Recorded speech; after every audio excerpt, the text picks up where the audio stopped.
It's Britney, bitch. Sorry. Sorry, I'm Britney Spears on the brain, per usual. It's Bridget, bitch. And today we are gonna be making a rose ice cream. Now, something that happens to me sometimes is I do this thing where I have like too much Pinot Grigio and then go on Amazon, and it's a scary, scary place for everyone because I do things like buy a ice cream maker. Now, I don't discriminate against you if you have an ice cream maker, I just don't have the room for one. But for some reason I felt the need to have one. So you know what, we're gonna take advantage and use it. So to start, we are going to take a big bowl like this, and you're gonna put about a half cup of white. If you can drop your bowl in the bowl, that's like a nice touch, but you don't have to.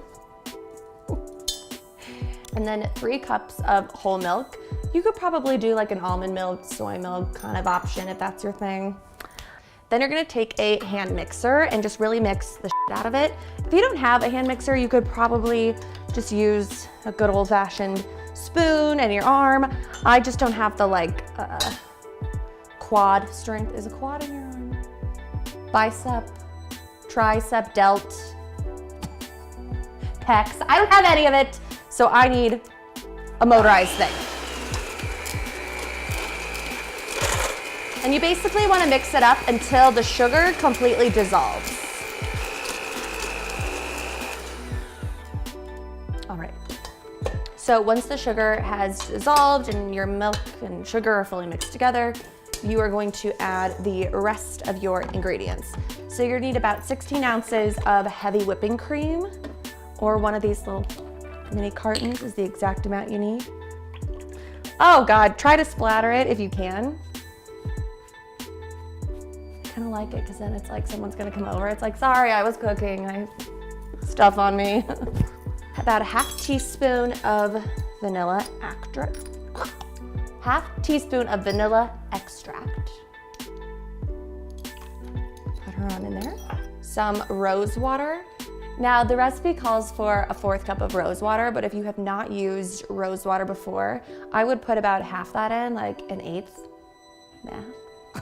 You would put about half of that in first and then taste test and see how you feel. I like to put the whole goddamn 1/4 of a cup in there because I'm very into the rose taste, but you do you, boo. Then you're gonna put about a drop of red food coloring in just to give it that little color. I'm not a big food coloring fan. I just feel like you're adding bullshit to it for no reason. So I found this, it's kind of like food coloring, but it's made out of, I believe, beet extract, and it's a powder, but it works the same way. And this one, it's not red, it's called berry is the color. So it's more pinky. So I think this works actually a little bit better. And you can find this at like your grocery store. So I just put a little bit of the powder. But if you have food coloring only, by the way, go for it. Enjoy life, no one cares. And I'm just gonna put a little in to start, and then I can keep adding a little bit more of that food coloring if I want it a little pinker, a little more magenta. And again, stir away.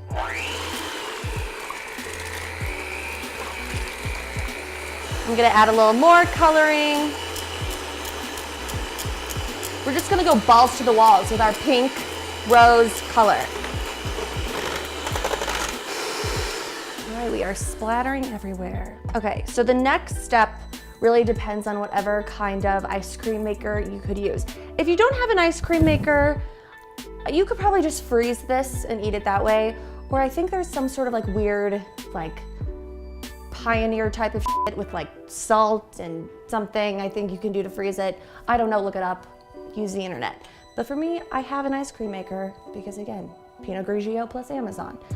So for mine, what I find works easiest is to put this mixture in the refrigerator for like an hour or so to kind of chill it, because I found that as like the colder every piece of your ice cream maker is, the better it works. So I'm going to refrigerate this for an hour or 2 and I will see you then.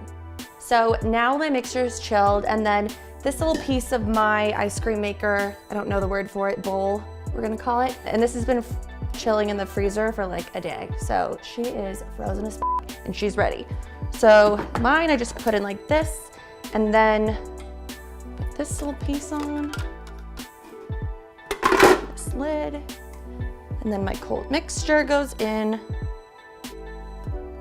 God, oh God. All right, and then we're gonna turn it on and it's gonna run. I did it for about 35 and it was fine. And so you set it and forget it and go live your life. So once your ice cream is finished being made in the ice cream maker, you could either serve it right away, or if you want to firm it up a little bit, you could stick it in some Tupperware or like a bread pan or something and just put it in your freezer for like 30 minutes, however long you want. So now I'm just gonna scoop it in to my little glass. You could use obviously a bowl or any sort of ice cream dish. I kind of like these little martini glasses for it. It's just something a little bit different. Fun presentation. And then you can garnish with rose petals, that little edible rose petals. And I'm just gonna tuck it in as like part of the ice cream. And stick my spoon in there. And there you have a colorful, refreshing, seasonal dessert. Enjoy.